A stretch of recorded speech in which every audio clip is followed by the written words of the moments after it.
네. 오늘은 영어 성경 세미나 21번째 시간이고요. 제목은 부엘라헤로이로 되어 있는데 영어로 읽으면 비엘라하이로이라고 읽혀집니다. 창세기 16장을 살펴볼 텐데요. 16장 다 읽어보셨죠? 네, 읽어보셨죠? 16장에서 아브람과 사라가 아주 큰 실수를 합니다. 그런데 이제 가나안에 와서 이제 한 10년 정도 흐른 이후에 어떻게 보면 지난 15장에서 14장에서는 멜기세덱을 만났죠. 그리고 그 전장 15장에서는 믿음으로 의롭다 여김을 받았습니다. 그리고 하나님께서 그 환상 가운데 횃불 언약을 아브람과 맺으셨어요. 그건 작은 일이 아니거든요. 우리 평생 동안 이 중에 하나라도 우리는 경험할 수 없는 그런 경험을 아브람이 했습니다. 그럼에도 불구하고 이 16장에서 돌이킬 수 없는 실수를 범합니다. 바로 우리의 거울이죠, 아브라함이. 네. 어떤 일이 있었는지 자세히 살펴보도록 하겠습니다. Now, 지금 이 당시에는 시점이 이제 가나안 온 지 10년째, 그러니까 아브라함이 85살 되던 그 때죠. 사라이, 아브람's wife, 아브람의 아내인 사라이가 had borne him no children, 아이를 낳을 수 없었습니다. And she had an Egyptian maid, whose name was Hagar. 그래서 그녀는 하가라는 이름의 이집트 몸종을 데리고 있었습니다. 라고 기록이 되어 있어요. 첫 번째, 이 아브람의 아내인 사라는 아이를 낳을 수 없다고 했는데 창세기 11장 30절에 보면 아브람과 사라가 우르에 있을 때부터 아이를 낳지 못했다라는 말이 언급이 됩니다. 한번 보겠습니다. 창세기 11장 30절입니다. 창세기 11장 30절. 사례는 임신하지 못함으로 자식이 없었더라. 네, 이 창세기 11장 하면서 그때 제가 말씀을 드렸습니다. 하나님께서는 갈대 우르에 있는 동안에 자식을 안 주셨어요. 그래서 그 가나안으로 이제 하나님 말씀을 듣고 순종함으로 가나안을 떠났어요. 고향, 아비집, 친척 다 떠나고 갔는데 그래서 바로 자식을 낳을 거라 생각을 했죠. 왜냐하면 세겜에서 하나님께서 약속을 하셨기 때문에. 하지만 그 약속을 받은 지 이제 10년이 지났는데도 아이를 갖지 못합니다. 아이를 갖지 못한 이유는 여전히 하나님께서 아직 때가 되지 않았기 때문에 안 주시는 거죠. 그래서 우리 그냥 결혼하면 그냥 자연스럽게 그냥 아이를 낳는다고 생각하는데 그러지 않습니다. 성경에는 여러 군데에 하나님께서 그 태를 막으시고 또 태를 여시는 부분이 굉장히 많이 언급이 되는데요. 한 군데 더 찾아보겠습니다. 사무엘상입니다. 사무엘상 1장 5절입니다. 사무엘상 1장 5절.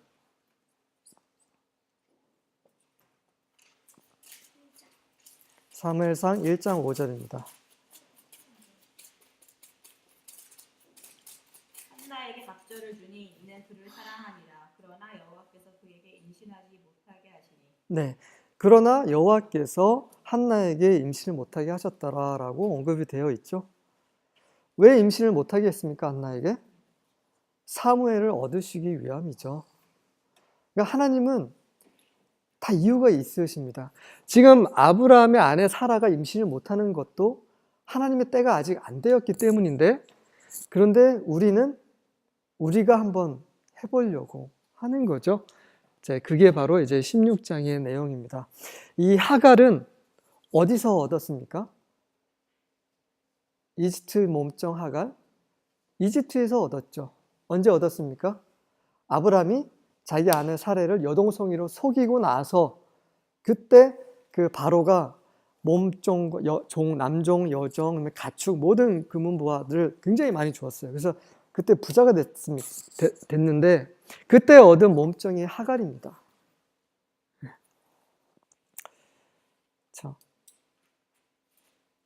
자, 하나님께서는 자손을 약속을 여러 번 반복해서 하셨고, 하지만 자식을 안 주고 계십니다. 그리고 그렇다면 우리의 선택은 어떻게 되냐 해야 하는 거죠. 우리가 우리의 생각과 우리의 능력으로 하나님이 약속하신 걸 성취할 것이냐, 아니면 하나님의 때를 기다릴 것이냐, 그것을 생각을 해보면서 계속 보도록 하겠습니다. So Sarai said to Abraham. 그래서 사라가 아브라함에게 말했습니다. Now behold, 자 보십시오. Yehovah has prevented me having bearing children. 여호와께서 내가 아이를 갖지 못하게 하셨습니다. 지금 사라가 하는 말은 뭐냐면 이건 하나님께서 하신 것이다. 하나님께 불평하는 거죠. 이 지금 원망을 하고 있는 거, 하나님께 원망을 하고 있어요. Please go into my maid. 내 몸종에게 들어가시오. 그러니까 내 몸종과 잠자리를 같이 하시오 이 말인 거죠. Perhaps 아마도 I will obtain children through her. 내가 그녀를 통해 하갈을 통해서 아이를 얻을 수 있을지 모르지 않습니까? And Abraham listened to the voice of Sarai. 그러자 아브라함이 사라이의 목소리를 들었습니다. 사라이의 말을 들은 거죠.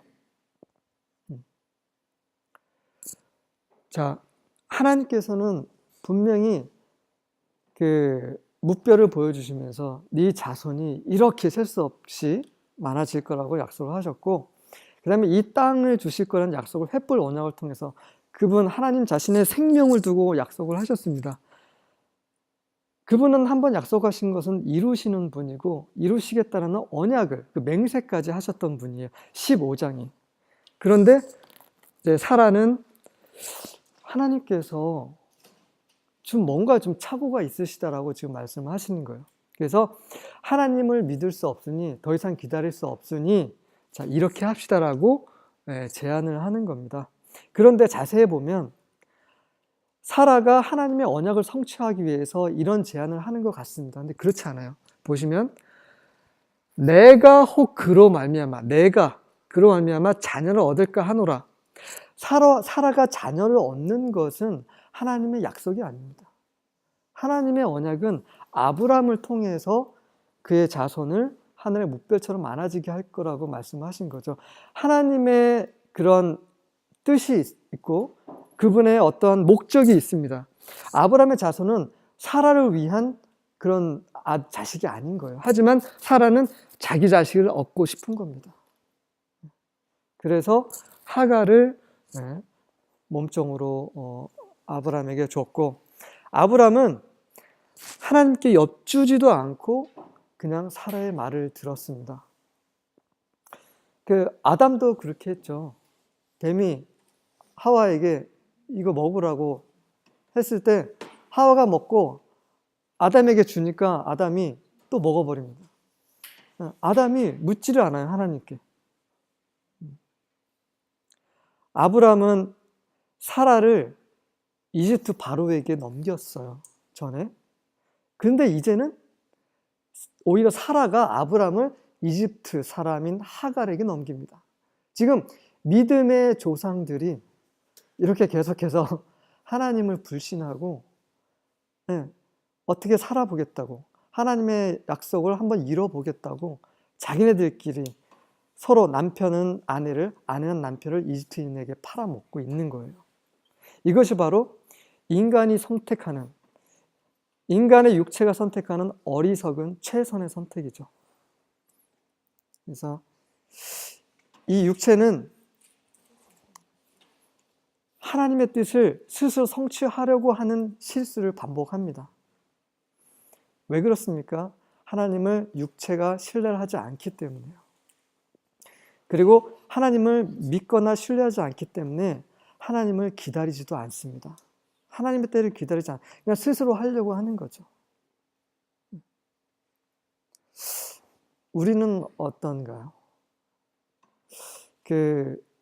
특히 이제 봉사를 할 때 그런 경우가 있습니다. 어찌 보면 저도 이제 세미나를 진행하면서 작은 봉사를 한다고 보는데 이럴 때일수록 이렇게 정말 조심해야 돼요. 내 육체가 이 세미나를 진행하게 되면 문제가 발생합니다. 하지만 하나님을 신뢰하고 하나님께 모든 것을 맡기고 다만 순종하게 되면 하나님이 주관하시는 거죠. 그러니까 어떤 교회의 일이든 하나님의 일이라고 생각되는 걸 우리가 할 때는 우리의 믿음이 아닌 육체로 하는 그런 경우에 빠지기 쉬운 거죠. 하나님은 아브람이 더 이상 아브람도 사라도 더 이상 아이를 낳을 수 없는 그 상태까지 이르기를 원하셨던 거고 기다리시는 거죠.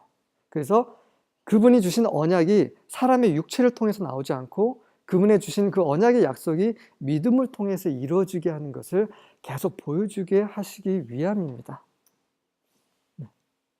그래서 히브리서 11장을 한번 보겠습니다. 히브리서 11장 12절입니다. 11장 12절입니다. 그러므로 죽은 자와 같은 한 사람으로 말미암아 하늘의 허다한 별과 또 해변의 무수한 모래와 같이 많은 후손이 생육하였느니라. 네, 그렇죠. 이렇게 죽은 자와 같은 그 자 아브라함을 통해서 자손을 뭇별처럼 바닷가의 모래알처럼 많게 하셨다고 했죠. 만약에 우리의 힘으로 했다고 하면 우리가 한 거잖아요 라고 하나님께 말할 수 있는 거죠. 그렇지 않습니다. 아브라함과 사라가 할 수 없는 그때까지 하나님이 기다리시고 그 약속을 성취하신, 이것은 하나님이 정하신 거죠. 하지만 중간에 하나님이 하시고자 하는 것을 중간에 가로채려고 했던 게 바로 아브라함과 사라 16장에서의 그들의 행위였습니다. After Abraham had lived 10 years in the land of Canaan. 자, 이 시점이 바로 아브라함이 가나안 땅에 사는 지 10년이 된 그 시점이었어요. 그 이후에 10년, 만으로 10년 딱 채우고 나서 아브라함's wife 사라이 took her. 보십시오. 아브라함의 아내 사라이. 이게 계속 반복이 됩니다.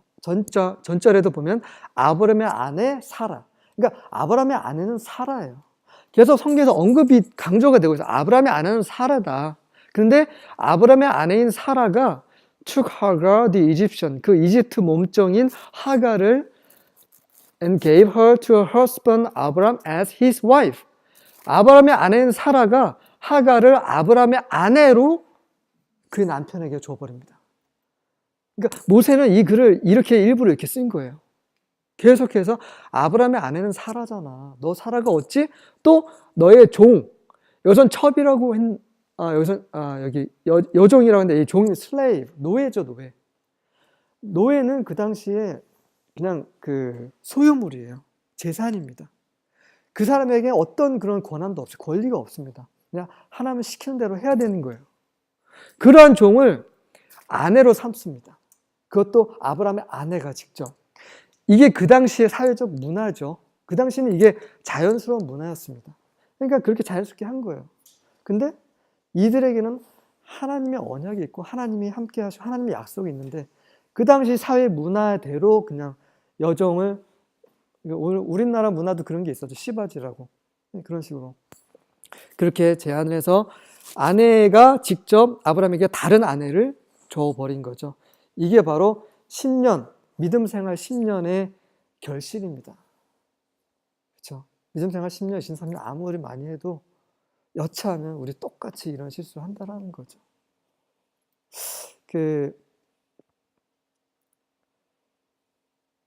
하나님의 언약을 진지하게 생각을 하고 있지 않는 거죠. 아브라함도 사라도.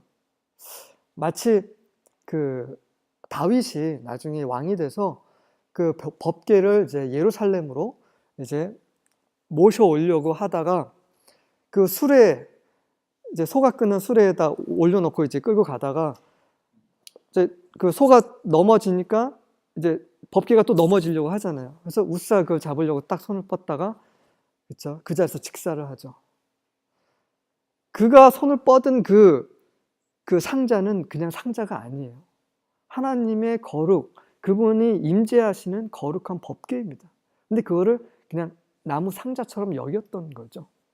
하나님은 거룩하시고 그분의 말씀도 거룩하고 그분께 속한 모든 것이 거룩합니다.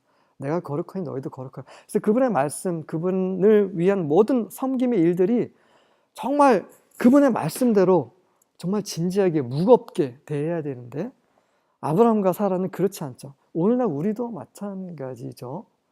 그분의 언약, 그분의 말씀, 또 그분의 일, 그분의 교회 얼마나 우리가 이렇게 진지하게 대하는지. 어쨌든 아브라함과 사라는 하나님의 언약은 이제 없고 그냥 좋은 생각이야 하고 자신들이 좋다고 여기는 대로 어리석은 짓을 지금 한 것이죠. 하나님의 타이밍이 있다라는 거 갈라디아에서 바울이 언급을 했습니다. 갈라디아서 4장을 찾아보겠습니다. 갈라디아서 4장 4절입니다.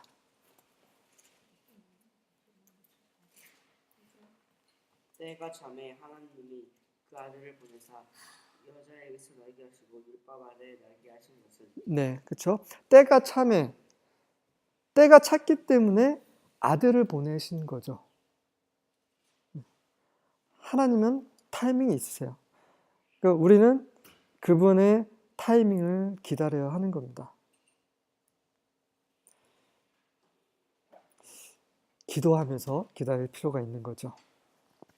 일단 이런 말씀을 드리면서도 저도 참 조급한 사람이에요.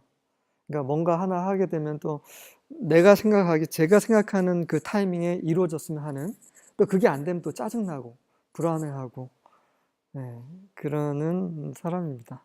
하지만 하나님께서는 이 16장을 통해서 하나님의 타이밍을 기다리는 그런 믿음의 신앙생활을 계속 언급을 하고 계시는 거죠. 그래서 He went into Hagar, 아브람이 하갈과 동침을 합니다. And she conceived, 그리고 나서 하갈은 임신을 하죠. And when she saw that she had conceived, 그리고 하갈이 자신이 임신했다는 것을 알게 되자 Her mistress was despised in her sight, 하갈 눈에 그의 여주인이 멸시를 받게 된 거죠. 그러니까 하갈은 멸시를 했습니다. 정말 비슷해요. 아브람이 아내 사라를 여동생 속이고 바로에게 넘겼을 때 바로에게 멸시를 당하죠.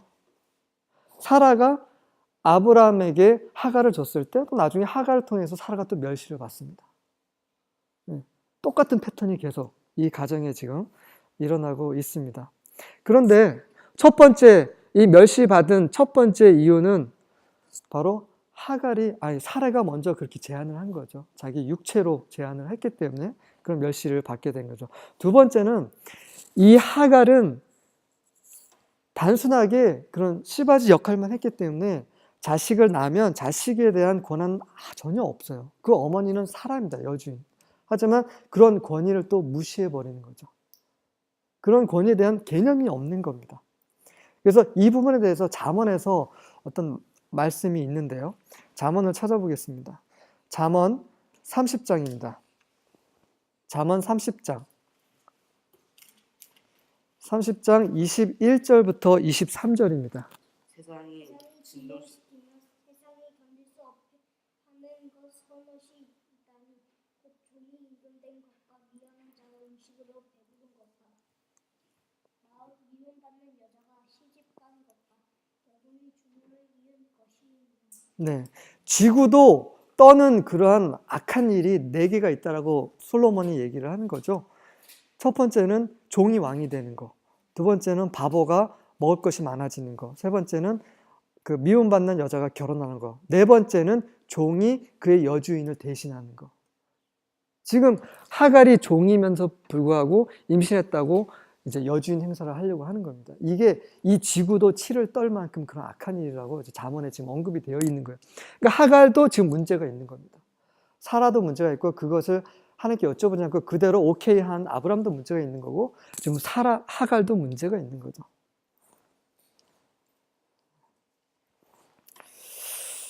(5절입니다) And Sarai said to Abram, 그러자 이제 사라가 이제 아브람에게 말합니다. May the wrong done me be upon you. 지금 이러한 잘못된 것이 당신에게 돌아가야 합니다. I gave my maid into your arms. 내 여종을 당신의 팔에 안겨줬는데 when she saw that she had conceived, 그녀가 그 하갈이 임신했던 것을 알 후에는 I was despised in her sight. 그녀의 눈에 내가 멸시를 받았습니다. May 예호와 judge between you and me. 여호와께서 당신과 나 사이를 판단하시기를 원합니다. 이 말은 뭐냐면 이 하갈 여종에 대한 권리는 사라에게 있습니다. 사라가 그 자리에서 바로 그냥 아작을 내도 됐던 거죠.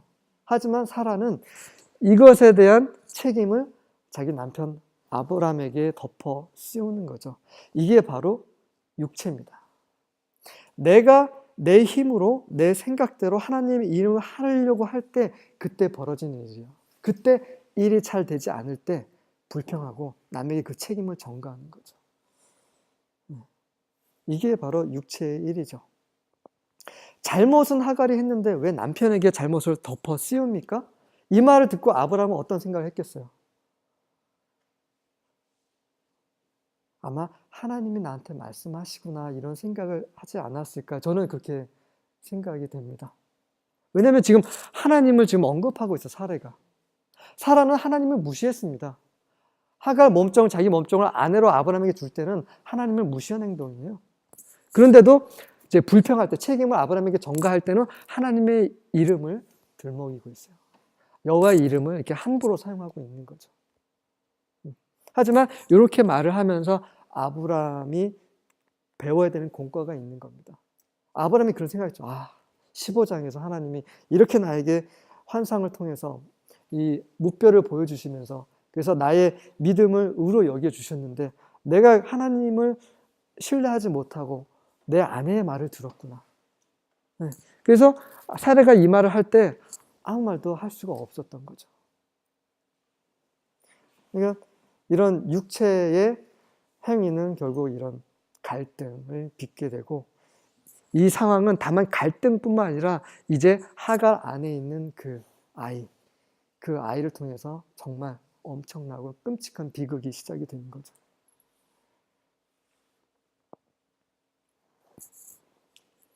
But Abraham said to Sarai, 하지만 아브라함은 사라에게 이렇게 대답을 합니다. Behold, 자, 보시오. Your maid is in your power. 당신의 몸종은 당신의 손안에 있지 않소? Do to her what is good in your sight. 당신이 좋을 대로 하시오. 그냥 꼼짝 못하는 거예요, 아브라함이. 왜 아브라함이 아내에게 꼼짝 못합니까? 첫 번째는 자기 아내 사라를 바로에게 여동생으로 팔아 넘겼던 일이 있었기 때문에 떳떳하지 못한 겁니다. 그리고 아브라함은 이 아내가 아브라함 남편에게 자기 머리에게 당신이 결정하시오라고 지금 물어보고 있는 거예요. 물론 불평을 하면서도. 그러면 아브라함이 가장으로서 머리로서 그 역할을 해야 되는데 역할을 또 하지 않습니다. 아담도 마찬가지였죠. 아담도. 그 아담과 하와, 뱀이 하와를 유혹할 때 그 옆에 있었습니다, 아담은. 그런데 아무 말도 안 하죠. 그 머리 역할을 안 하잖아요. 그러니까 우리 가정이, 그리스도인 가정의 문제가 되는 것은 하나님의 그 질서가 잡히지 않았을 때 문제가 발생하는 거예요. 남편은 아무리 못났든 잘났든 여자의 머리인 거, 아내의 머리고, 여자는 잘났든 못났든 상관없이 또 남편 머리에 몸이라는 겁니다. 이 하나님 정하신 이 질서를 망각을 할 경우에 아브라함도 망각해서 자기 몸처럼 대하지 않았습니다. 팔아먹었죠. 아내도 마찬가지고 결국 이러한 질서가 또 무너지는 상황인 거죠. 아브라함은 지금 나 몰라라 하고 있는데 당신 마음대로 하시오라고 하는 겁니다. 그렇죠? 자, 그래서 So Sarai treated her harshly. 사라가 이제 하갈을 아주 가혹하게 대합니다. 사라를 가혹하게 대하면서 무슨 생각했겠어요? 자기 남편을 생각하면서 막 찌른 거겠죠. 남편에게 화풀이 해야 될 걸 이제 막 하갈에게 그 육체가 나오는 거예요. 이게 바로 인간의 육체인 거죠. 사람의 육체와 성령은 함께 가시지 않습니다. And she fled from her presence. 그러자 그 학대를 못 견디고 하갈은 이제 여주인으로부터 도망치게 되는 거죠. 하갈은 도망쳤는데 하갈은 도망칠 그런 권리가 없는 사람이에요. 하갈은 죽어도 거기서 뼈를 묻어야 되는 사람인데 하갈도 그 권위를 못 견디고 권위에 순복하지 않고 도망칩니다. 우리는 어떤가요? 그 바울과 또 뭐 다른 뭐 베드로도 그렇고 이제 그 서신서에 보면 그 권위에 대해서 굉장히 강조를 합니다. 서신서의 마지막 부분에는 이제 이렇게 부부 간의 권위가 있고요. 부모와 자식 간의 권위가 있고 직장에서 일터에서의 권위가 있고 또 교회 안의 권위가 있습니다. 이런 것들을 굉장히 강조하고 있는데 하갈은 딱 보면 그 권위와는 전혀 상관없는 사람이에요. 임신했다고 자기 여주인 행사를 하잖아요. 그리고 여주인이 막 뭐라고 하니까 도망칩니다. 참, 이 아브람도 사라도 하갈도 저의 어떠함이 다 여기에 다 보여지고 있는 거죠. 우리의 모습입니다. Now, 그러자 the angel of Yahweh found her by a spring of water in the wilderness. 여호와의 천사가 광야에 있는 우물가에서 하갈을 발견합니다. 여호와의 천사가 하갈을 발견하죠. By the spring on the way to shore. shore라는 곳으로 가는 길목에 있는 우물가입니다. 이게 shore는 나중에 지도를 보여드리겠지만 이제 술이라고 하는데 이 술은 자기 고향 이제 이집트로 돌아가는 그 길목에 있는 거예요. 그러니까 지금 도망쳐서 자기 친정으로 이제 가려고 하는 거죠. 그 도중에 여호와의 천사가 하갈을 발견합니다. 여기에서 이제 이 성경에서 처음 언급되는 것은 바로 굉장히 중요합니다. 그 원칙을 세우는 거죠. 이 여호와의 천사가 처음 등장하고 이 천사라는 말도 처음 등장합니다. 창세기 16장에서. 그래서 이제 많은 학자들은 이 여호와의 천사를 이제 예수님께서 성육신 되시기 전에 잠깐 이렇게 나타나신 거라고 말씀하시는데 그것도 뭐 틀린 건 아닌데 과연 그런지 좀 이 부분에서 조금 다뤄보도록 하겠습니다. 사사기를 좀 보도록 하겠습니다. 사사기 6장입니다. 사사기 6장 22절입니다. 기드온이 그가 여호와의 사자인 줄을 알고 이르되 슬프도소이다. 주 여호와여 내가 여호와의 사자를 데리며 보았나이다 하니. 네, 지금 그 사사기에 기드온이라는 사사 아시죠? 기드온 사사가 여호와의 천사를 만나는데 나중에 여호와의 천사가 하늘로 올라가는 모습을 딱 보고 나서 그러면서 하는 말이에요. 자, 제가 여호와의 천사를 이제 얼굴과 얼굴을 맞대고 보았습니다. 제가 어떻게 하면 될까요? 큰일 났습니다. 라고 하는 겁니다. 그러니까 그 기드온은 여호와 천사를 보면서 여호와를 보았다라고 생각을 하는 거죠. 그러니까 성경에는 여호와의 천사와 여호와를 동일시합니다. 한 군데 더 찾아보겠습니다. 동일하게 사사기 13장입니다. 사사기 13장 21절부터 22절입니다. 마누아가 마누에게 말했다. 여보 이제 우리는 죽을 몫은 우리가 하나님의 직접 배웠단 말이오. 그러나 내가 말을 받았다. 아니에요. 주께서 우리를 죽이실 작정이었다면 우리가 드린 번제물과 구신물을 받으시지도 않았을 것이다. 네, 지금 그 삼손의 부모죠. 마노아의 아내가 여호와의 천사를 만났어요. 그래서 삼손에 대해서 여호와 천사가 하나님의 말씀을 전했죠. 그 다음에 그 마노아가 하나님의 여호와의 천사인 걸 알고 나서 우리가 하나님을 보았다라고 선포하고 있습니다. 그러니까 여호와의 천사와 하나님을 동일시하고 있는 거예요. 그 성경에 보면 an angel 그냥 하나님의 천사가 아니라 아니면 그냥 한 천사가 아니라 이 여호와의 천사에서 이 정관사 덜을 쓰 이런 표현은 바로 하나님 그분 자신을 나타내는 겁니다. 그러니까 하나님 여호와의 천사예요. 여호와의 천사지만 그분 여호와를 대표하기 때문에 여호와 그분 자신으로 동일시가 되는 그런 분이기 때문에 많은 학자들은 이분을 이제 성신 전에 예수님 그리스도라고 이제 말을 하는데 그 말 자체가 틀린 건 아닌 거죠. 근데 이 여호와의 천사라는 게 제가 직접 말씀 사무엘 하에 보면 다윗이 그 인구 조사를 하잖아요. 말년에 인거조소하면서 그것 때문에 이제 하나님께서 이제 벌을 내리시 3일 동안 그 전염병이 돌게 하셨는데, 그러면서 이제 그 여호와의 천사가 이 칼을 들고 계속 이스라엘 사람 막 죽이고 있는 그 장면을 그 장면을 다윗이 딱 봅니다. 여호와의 천사가.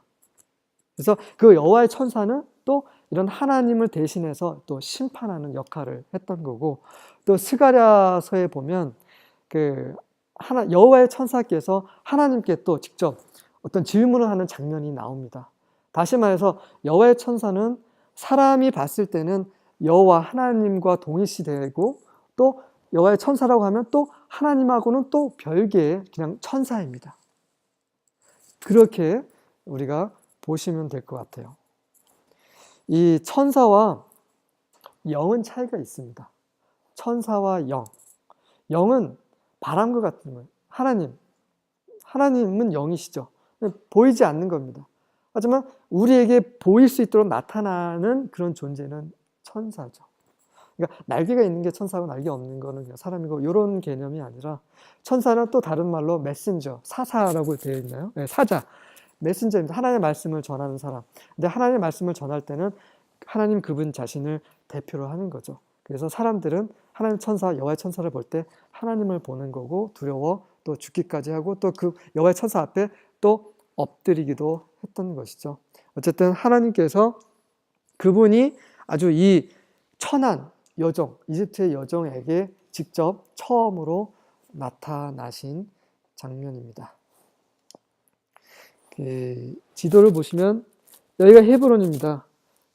여기에 마므레가 있고, 여기 이제 아브람이 거했던 곳이고, 여기서 도망쳐서 여기 미엘라하이로 여기에서 이제 우물가에서 쉬고 있다가 여호와의 천사가 나타나신 거죠. 여기서 여기까지 며칠 걸렸을 겁니다. 며칠 길을 가다가 이 가는 도중에 하갈이 어떻겠습니까? 이게 즐거운 여행이었겠습니까? 아니죠. 첫 번째는 이게 굉장히 고통스러운 여행이었고, 이 하갈이 자기 친정 이집트까지 갈 수 없을 거라는 그 절망 속에 빠져 있었을 겁니다. 그리고 이 모든 상황을 하나님께서 지켜보셨죠. 그리고 내가 임신했지만 자신이 이 임신한 아이를 정말 낳을 수 있을까? 그거에 대한 소망 자체도 끊어진 상황에 여호와의 사자가 이제 나타나신 거죠.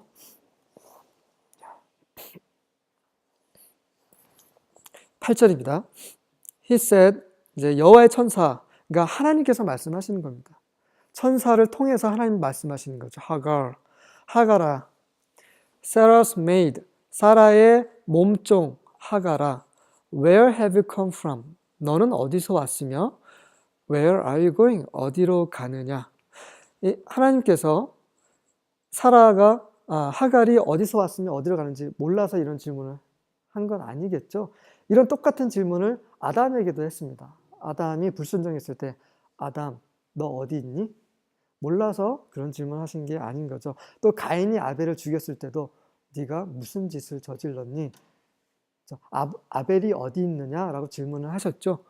몰라서 질문하신 거 아닙니다. 질문하시는 이유는 너 스스로 생각을 해보라는 거죠. 자, 천사가 뭐라고 얘기하냐면, 하갈 너는 사라의 몸종이자지, 너는 종이잖아. 근데 너 지금 어디서 오는 길이야? 네가 종인 거는 알고 있었어? 라는 말을 지금 하고 있는 거죠. 자, 이 주의 여호와의 천사는 두 가지를 질문했습니다. 넌 어디서 왔어? 두 번째는 너 지금 어디로 가고 있어? 두 가지 질문했는데, 하갈은 딱 하나에 대한 질문에 답을 합니다. And she said, 하갈이 하는 말이 I am fleeing from the presence of my mistress Sarai. 내 여주인 사라의 면전에서부터 도망치고 있습니다. 그렇죠? 어디서 왔는지는 언급을 하고 있어요. 하지만 내가 어디로 가고 있습니다라는 것은 언급을 하고 있지 않습니다. 왜 그렇습니까? 지금 질문을 두 가지를 했는데 하나만 대답을 했어요. 네? 그렇죠. 갈 곳을 모르는 거예요. 막막한 거예요. 친정으로 가려고 나서긴 했는데 그 방향으로 좀 가고 있는데 막막하죠. 갈 수 있을지. 그리고 자, 하갈은 몸종이에요. 바로가 몸종으로 사라에게 준 겁니다. 왜 그렇습니까? 왜냐하면 사라는 바로의 이제 여왕이 될 거니까, 왕비가 될 거니까. 왕비의 시녀가 필요하기 때문에. 그러면 이집트의 시녀가 되려면 어떻게 시녀가 돼요? 자기가 자유의지로 시녀가 되는 게 아니지 않습니까? 부모가 뭔가 잘못을 했기 때문에 자기 딸을 판 거죠. 몸종으로. 노예로 판 겁니다. 부모가. 그러니까 하갈은 정말 형편없는 그런 몸종인 거예요. 자기가 어떠한 위치에 있는지 일단은 먼저 생각을 해보라는 거죠. 그리고 자기가 이제 다시 돌아가려니까 돌아갈 데도 없는 겁니다. 자기 부모가 분명히 자기를 팔았을 텐데 돌아갈 데도 없는 거예요. 그러니까 어디를 갈지도 대답을 못하고, 또 두 번째는 다시 한번 내가 내 여주인으로부터 도망가고 있다는 것을 자기 입으로 말하고 나서는 더 이상 할 말을 잃었을 겁니다. 왜냐면 여주인한테 도망간다는 건 이 자체가 잘못된 거거든요. 자기는 자기에 대한 권한이 없는 게 종입니다. 종은 자유가 없습니다. 자기가 도망칠 자유가 없는데 도망친 거예요. 그래서 더 이상 어딜 가겠다는 말조차를 할 수가 없는 거죠. 절망입니다. 네. 그렇죠? 하나님께서 질문하시는 부분이 여러 가지, 아까 이제 아담에게 질문하신 거, 하와에게 질문하신 거, 그 다음에 가인에게 질문한 것을 드렸는데, 이제 엘리야 선지자에게 하나님께서 또 질문하신 부분이 있습니다. 그거 한번 찾아보도록 하겠습니다. 열왕기상입니다. 열왕기상 19장. 열왕기상 19장 9절입니다. 그 산에서 엘리야가 어느 집 속으로 들어가 밤을 보는데 갑자기 주님의 음성이 들려왔다. 엘리야야, 어디에서 무엇을 하고 있느냐? 네, 이세벨이 이제 엘리야를 죽이려고 하니까 엘리야가 도망친 겁니다. 하나님의 큰 선지자가 도망을 쳤는데 굴에서 이제 숨어 있는 거죠. 여호와께서 그에게 나타나셔, 너 지금 뭐 하고 있어? 라고 질문을 합니다. 그러면서 이제 엘리야가 사실서 얘기하죠. 하나님의 선지자들 다 죽었고요. 이세벨 다 죽였고 이사가 저까지 죽이려고 합니다. 그래서 여기 숨었습니다. 그랬더니 바람이 막 불면서 막 산이 막 흔들리죠. 근데 거기에도 여호와가 안 계세요. 그 다음에 지진이 막 납니다. 거기도 여호와 안 계시고, 또 불이 막 나는데 거기도 여호와 안 계시면서 여호와께서 다시 작은 음성으로 말씀하시죠. 너 여기서 뭐 하니? 또 두 번째 질문을 합니다. 그러니까 하나님께서는 이렇게 우리에게 질문을 하시는 것은 그분이 사람의 입장에서 그분의 긍휼을 사람에게 표현하시는 거죠. 하갈에게 나타나서 하갈에게 질문하고, 가인에게, 아담에게 이렇게 질문을 하시는 것은 사람의 입장에서 사람이 들을 수 있는 언어로 우리에게 그분을 계시하고, 또 우리가 어떤 위치에 있는지, 어디로 가고 있는지를 보여주시는 거죠. 하나님은 늘 이렇게 우리에게 질문을 하십니다. 하나님은 계속해서 질문을 하시죠. 지금도 질문하십니다. 우리가 귀를 닫으면, 마음의 귀를 닫으면 듣지 못하는 거죠. 그래서 우리는 순간순간 그런 하나님의 질문에 귀를 열어둘 필요가 있는 거죠. 그래서 이제 하갈은 이 질문을 받고 이제 자신이 무슨 잘못을 했는지 이제 인식을 하기 시작하게 됩니다. 9절입니다. Then the angel of Yahweh said to her. 자, 그리고 나서 이제 하갈이 자기가 지금 어떤 위치에 있는지, 자기가 어떤 잘못했는지 어느 정도 이제 파악이 된 이후에 여호와의 천사께서 이제 또 말씀을 하시는 거죠. Return to your mistress. 너의 여주인에게 돌아가라. And submit yourself to her authority. 그리고 그녀의 권위에 순복하도록 하라. 만약에 여러분들이 하갈의 친한 친구였다면 여러분은 하갈에게 다시 돌아가라고 할 수 있겠습니까? 못하죠. 못합니다. 야, 장난하냐고. 네가 원해서 몸종이 된 것도 아니고, 또 네가 원해서 네 남 주인하고 잠자리 같이 한 것도 아닌데 이렇게 임신했다고 이렇게 모질게 이렇게 핍박을 하고, 가지마, 돌아가지마, 그냥 친정에 가, 나랑 같이 살, 이렇게 할 수 있잖아요. 근데 하나님은 아주 단호하게 말씀하십니다. 돌아가라고. 이건 정말 쉬운 게 아닙니다. 돌아가면 마저 죽을 수 있어요. 처음에는 그래도 핍박을 받았지만 아마 그게 모지게 막 정말 매질하거나 그러진 않았을 것 같아요. 근데 이제는 도망갔기 때문에, 한번 도망갔기 때문에 이제 돌아오면은 이제 맨 맞아 죽을 수도 있는 상황인데, 하나님의 천사는, 여호와의 천사는 이제 돌아가라고 합니다. 왜냐하면 권위가 중요하기 때문에 그런 거죠. 육체는 늘 권위에 도전합니다. 그 권위에 대해서 좀 구절을 몇 군데 살펴보도록 하겠습니다. 베드로 전서입니다. 베드로 전서 2장입니다. 베드로 전서 2장 13절부터 15절입니다. 혹은 그가 악해 가는 자를 징벌하고 선을 가는 자를 구성하기 위하여 그는 천국에 하라. 곧 성인으로 그렇죠. 네. 그 베드로 사도가 이 베드로 전서에서 주를 위하여 모든 사람의 권위에 순복하라고 적혀 있습니다. 주를 위해서. 그러니까 우리가 섬기는 주를 위해, 부모를 위해서, 아니면 뭐 교회의 권위를 위해서, 아니면 직장 일터의 권위를, 그 권위 그 자체를 위해서 순복하는 게 아니라 바로 주를 위해 권위에 순복하라고 되어 있어요. 왜냐하면 그러한 너의 선한 행위를 보고 사람들이 하나님께 영광을 돌리기 위함인 거죠. 그래서 이 권위는 하나님이 정하신 이 권위를 중요하게 성경에서 계속 다루는 이유는 루시퍼, 사탄이 그 권위에 도전을 했죠. 그리고 이 사탄은 계속 인간들로 하여금 하나님께 도전을 하라고 합니다. 그래서 보이진 하나님께 도전하기 전에 보이는 권위에 먼저 도전을 하게 하는 거죠. 그래서 하나님은 이 권위에 순복하는 것을 굉장히 많이 강조를 하고 있습니다. 그래서 아주 단호하게 그 권위에 순복하라고, 내가 매를 맞든 어떤 일을 벌어지든 돌아가라고 합니다. 하지만 이런 말만 들었을 경우에는 돌아가는 거 쉽지 않습니다. 자, 하갈이 나중에 돌아가게 되는데, 돌아가게 되는 이제 그 이유는 이제부터 나옵니다. 10절입니다.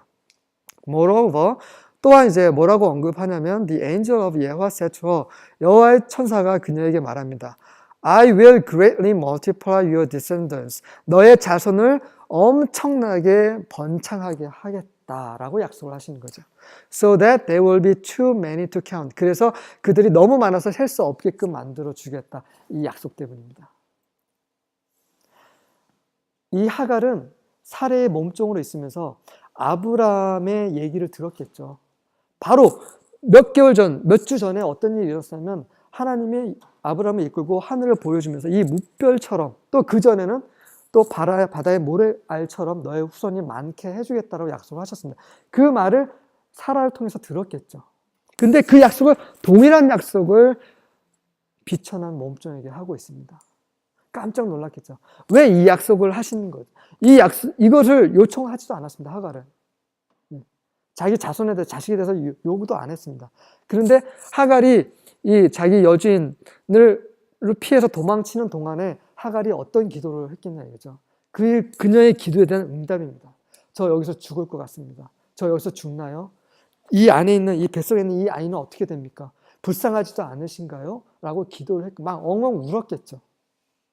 그것에 대한 답변입니다. 그래서 걱정하지 마. 너 살 것이고 너는 건강하게 아이를 낳을 것이고, 단순하게 건강하게 아이를 낳을 뿐만 아니라 그 아이가 큰 민족을 이룰 거라고 약속을 하시는 거죠. 하갈이 기대한 그 이상으로 하나님이 약속을 하고 계시는 겁니다. 깜짝 놀란 거죠. 11절입니다. 두 번째 약속입니다. The angel of Yahweh said to her further. 또 거기에 더해서 여호와의 천사가 말씀을 하죠. Behold, 보라, you are with child. 너는 지금 아이를 임신했는데, and you will bear a son. 너는 아들을 낳을 것이다.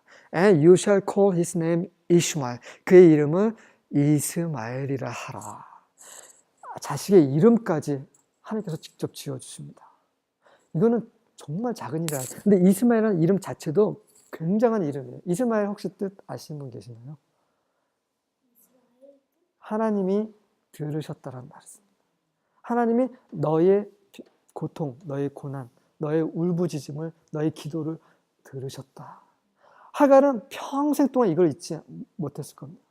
자기 아들 이스마엘 보면 나중에는 정말 쫓겨나죠. 이스마엘이 나중에 어느 정도 컸을 때 쫓겨납니다. 사례 때문에 또 쫓겨나요. 완전 쫓겨나는데, 쫓겨났을지라도 그는 걱정하지 않았을 거예요. 왜냐하면 이스마엘이라는 이름 때문에 그렇죠. 하나님께서 들으셨다는 거예요. 아브람만 들으신 게 아니고요. 비천한 이집트 몸종 하갈을 들으셨습니다. Because Yahweh has given heed to your flesh. 여호와께서 너의 고난, 너의 고통을 다 들으셨기 때문이다. 그러니까 며칠 동안 그 히브론에서 이집트로 돌아가는 그 길목, 술까지 도착한 그 상황, 그 여정에서 하갈은 계속 울부짖었죠.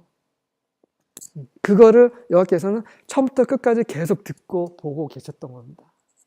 그러니까 아무 걱정하지 마. 이 말을 들었을 때 하갈은 용기가 생겼겠죠. 정말 아브라함의 하나님만이 아니라 나의 하나님이시구나라고 생각을 했던 겁니다. 12절입니다. And 또 계속 언급이 되는데 He will be a wild man. 그는 아주 거친 사람이 될 것이다. His hand will be against everyone. 그의 손은 모든 사람들을 반대할 것이다. 다시 말해서 모든 사람들과 그런 적의 관계가 된다는 거죠. And every man's hand against him. 그리고 모든 다른 사람도 그를 적처럼 여긴다는 겁니다. 원수처럼 여긴다는 거예요. And he shall dwell in the presence of all his brethren. 그리고 그는 모든 그의 형제들의 임재 가운데서 거하게 된 그들의 형제들 근처에 살겠다는 얘기입니다. 이거는 축복이 아니죠. 네가 난 자식, 그 자식은 바로 모든 사람들과 싸움질을 하겠다는 얘기입니다. 자, 이 말은 무엇이냐면 바로 아브람과 사라의 실수에 대한 하나님의 어떤 벌일 수도 있는 거죠. 하나님은 우리의 모든 운명을 우리가 태어나기 전부터 결정하시고 이스마엘이 태어나기 전부터 이스마엘의 운명을 다 결정하시고 이렇게 약속을 하시는 거죠. 이 이스마엘 족속이 오늘날의 아랍이죠. 아랍 여전히 계속해서 이스라엘과 싸우고 있습니다. 이스라엘뿐만 아니라 자기들끼리 막 싸워요. 아이시스, 그렇죠. 아이시스가 이런 거죠. 그래서 이 아브람과 사라가 하나님의 언약을 기다리지 않고 그들의 육체를 사용한 그 결과가 엄청난 결과로 났습니다. 팔레스타인과 이스라엘 굉장히 싸우죠. 예전에 두바이에서 근무한 적이 있었는데 두바이가 아랍 회사입니다. 우리 사장님, 부사장님 다 아랍 사람들이에요. 그 사람들에게 한번 제가 이스라엘에 대해서 한번 물어봤더니 치를 떨어요. 절대 이스라엘하고는 절대 화평할 수 없다. 완전 원수다 얘기를 해요. 근데 그 사람들이 굉장히 정말 인격적으로 정말 높은 사람들이었어요. 인간적으로 굉장히 좀 성숙한 사람들인데도 이스라엘하고 완전히 대적 관계가 있습니다. 우리 믿는 이들의 육체의 결과가 이런 끔찍한 비극은 나왔다라는 거, 이것을 이제 하나님께서 보여주시는 거죠. 그래서 믿는 이들은 정말 우리의 행동을 조심해야 됩니다. 13절입니다. And she called the name of Yahweh. 자, 이 모든 말씀을 듣고 나서 이제 그녀의 하갈의 반응입니다. She called the name of Yahweh that spake unto her. 그녀에게 말씀을 한 여호와의 이름을 뭐라고 불렀냐면, 자, 보십시오. 그분에게 말씀한 여호와의 천사라고 얘기하지 않습니다. 이 하갈도 그에게 나타난 그 천사를 여호와라고 얘기해요. 그래서 그녀에게 말씀하신 여호와의 이름을 뭐라고 했냐면 Thou God sees me. 나를 보시는 하나님. 이게 히브리어로 엘로이입니다. 엘로이. 그러니까 하나님의 이름은 하갈에게 말씀하신 하나님은 하나님, 저에게 말씀하신 당신의 이름은 엘로이입니다. 나를 보시는 하나님이시군요. 그러니까 여기서 이제 이름이 두 개 나옵니다. 그 하갈이 지은 이름이 두 개예요. 하나는 엘로이. 나를 보시는 하나님입니다. 왜 이런 이름을 지어줬냐면 For she said, Have I also here looked after him that sees me? 나를 지켜보시는 하나님을 내가 보았구나. 이 한국어 성경하고 동일하죠. 근데 이제 하갈이 여호와의 천사에게 이런 이름을 지어준 이유는 내가 나를 살피시는 하나님을 보았다라고 했는데 나를 살피시는 하나님을 보았다는 이 의미 자체가 성경마다 해석이 다 다릅니다. 그러니까 나를 보신 하나님은 내가 보았다. 나를 지켜보시는 하나님은 내가 이제 확인했다라는 의미가 지금 우리말 성경 개역개정에 되어 있는 거고요. 한편에서는 나를 보시는 하나님은 내가 보고 살았다라고 해요. 그러니까 여호와를 본 자는 죽습니다. 죄인이 하나님 보면 죽습니다. 직사를 하게 돼요. 하지만 여호와를 봤는데도 내가 좀 살아있구나라는 의미로도 해석을 한 성경이 있습니다. 그리고 내가 나를 보시는 하나님의 after, 뒷모습을 보았다. 뒷모습을 본 이유는 그 모세도 마찬가지죠. 모세도 하나님의 뒷모습을 보게 되죠. 앞모습을 보면 죽기 때문에 하나님께서 모세 앞을 지나가시면서 눈을 가리십니다. 그리고 뒷모습만 보게 하시죠. 그런 식으로 이 하갈이 여호와의 뒷모습을 보았다라고 해석을 하는 성경도 있습니다. 어쨌든 간에 하갈은 여호와의 이름을 뭐라고 부르냐면 나를 보시는 하나님이라고 얘기를 하면서 그 여호와의 천사를 여호와와 동일시하고 있습니다. 다시 말해서 이 하갈은 감동을 한 거죠. 눈물을 펑펑 쏟았을 것입니다. 우리의 그 신앙생활은 이런 순간이 있습니다. 그렇죠? 아무도 모릅니다. 우리 아내도 저를 잘 몰라요. 저도 우리 아내 잘 몰라요. 부모도 자식 잘 모르고 여기 저희 자식들인데 자식들도 우리 부모 마음 잘 모릅니다. 그렇지, 우리 가장 가까운 가족도 마음을 모르는데 하나님이 우리를 보신다는 것은 우리를 아신다는, 하갈이 어떻게 해서 종으로 사라에게 팔려갔으면 이집트에서 같이 나와서 또 거기 가서 씨바지를 했으면 거기서 또 여주인한테 또 학대를 받았으면 어떻게 해서 도망치면서 그 모든 상황 가운데 그를 다 하나님께서 지켜보셨다는 거죠. 지켜보셨고 나를 이해하시는구나. 눈물 펑펑 흘리면서 감동을 해서 하나님의 이름을 지어준 거죠. 우리에게는 이런 순간이 있습니다. 이러한 순간 때문에 우리는 하나님께 순종하는 거죠. 여주인 사라를 생각하면 돌아가고 싶지 않지만 나를 살펴보시고 나를 지켜보시고 나를 이해하시는 하나님을 생각하면서 더 이상 뒤로 돌아가는 거 다시 방향을 틀어서 자기 주인에게 돌아가는 겁니다. 두 번째 하갈이 지은 이름이 등장하는데 14절에서 Therefore, 그러므로 the well was called Beer Lahai Roi.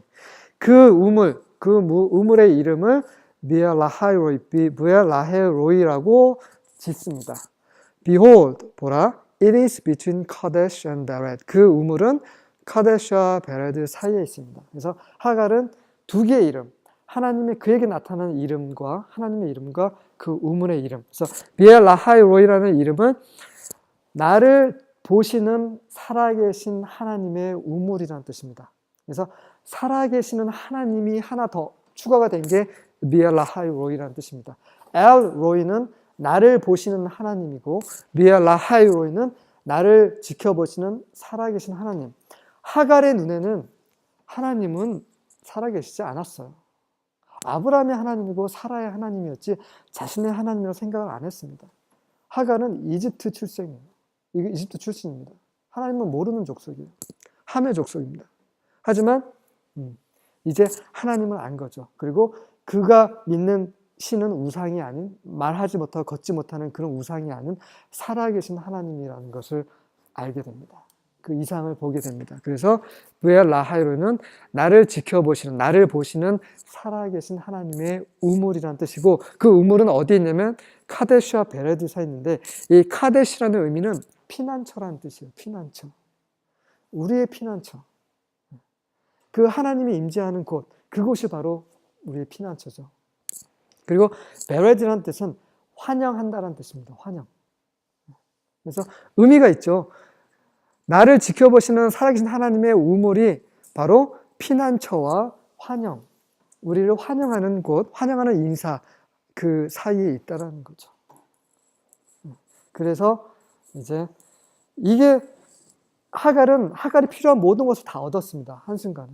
여호와 천사가 나타나셔서 그런 약속의 말씀을 하심으로, 그리고 이 비천한 몸종에게 이런 큰 약속을 해주신 그 살아계신 하나님을 보았기 때문에 이제 하갈에게는 더 이상 그에게는 더 이상 부족함이 없는 거죠. 사람의 필요는 하나님, 그분에게 온 것이 바로 참된 보상인 거죠. 15절입니다. So Hagar bore Abram a son. 그래서 돌아가서 하갈이 아브람에게 아들을 낳아줍니다. 여호와의 천사가 말씀하신 그대로죠.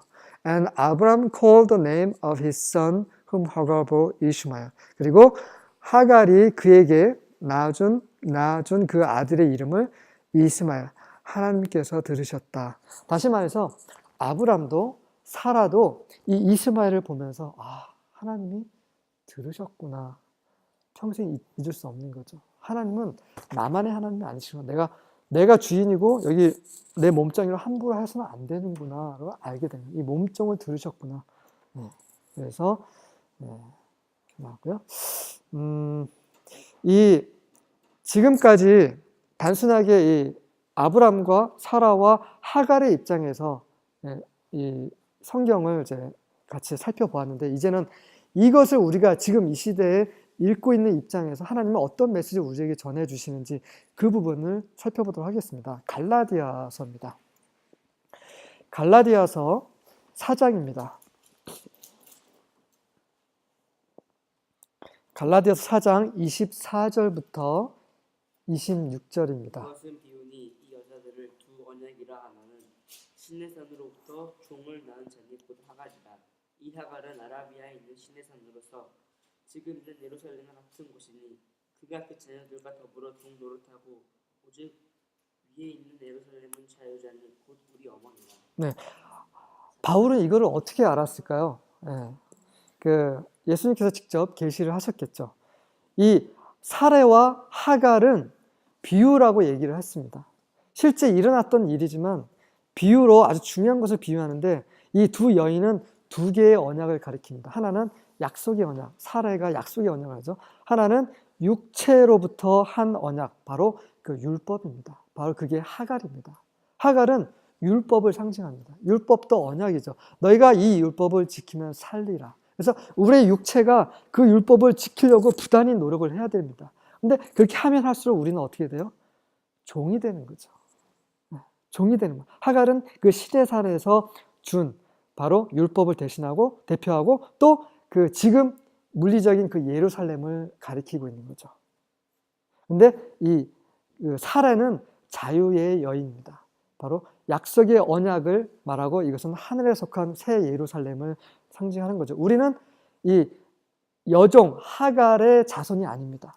율법으로 된 사람이 아니고, 율법이 아닌 자유 여인, 하늘에 속한 예루살렘에 속한 자식들인 거죠. 그래서 우리는 자유합니다. 그래서 우리가 율법으로 의롭게 되려고 하면 우리는 계속 종노릇하게 돼 있어요. 하지만 우리가 믿음으로 그 약속을 상속을 받으면 자유, 바로 하나님의 자녀, 아들이 되는 거죠. 그래서 이 두 가지를 비유로 말씀을 하는 건데요. 자, 하나 표를 준비를 했습니다. 그래서 하갈과 이스마엘이라는 것은 뭐냐면 사라와 이삭하고 이게 대비가 됩니다. 그래서 하갈은 그 육체의 아내죠. 그리고 그 육적으로 어떻게 보면은 아내가 있으면서 또 아내를 얻은 거예요. 이거는 몰라서 이렇게 한 거죠. 그러니까 율법이 주어지기 전에는 사람들이 모르고 막 죄를 지어요. 하지만 모르고 지은 죄에 대해서는 하나님께서는 그냥 간과를 하셨습니다. 그래서 아내가 있으면서 또 아내를 갖게 되는 거죠. 또 이스마엘은 그래서 그 여종이 아내가 됐기 때문에 그 여종이 난 자식은 또 종이 되는 겁니다.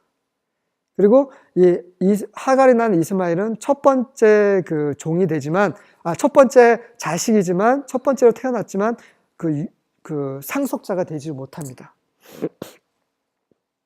그리고 어떤 유업도 얻지 못합니다. 나중에 쫓겨나죠. 어떤 유업도 얻지 못, 아브라함이 그 재산을 상속받지 못합니다.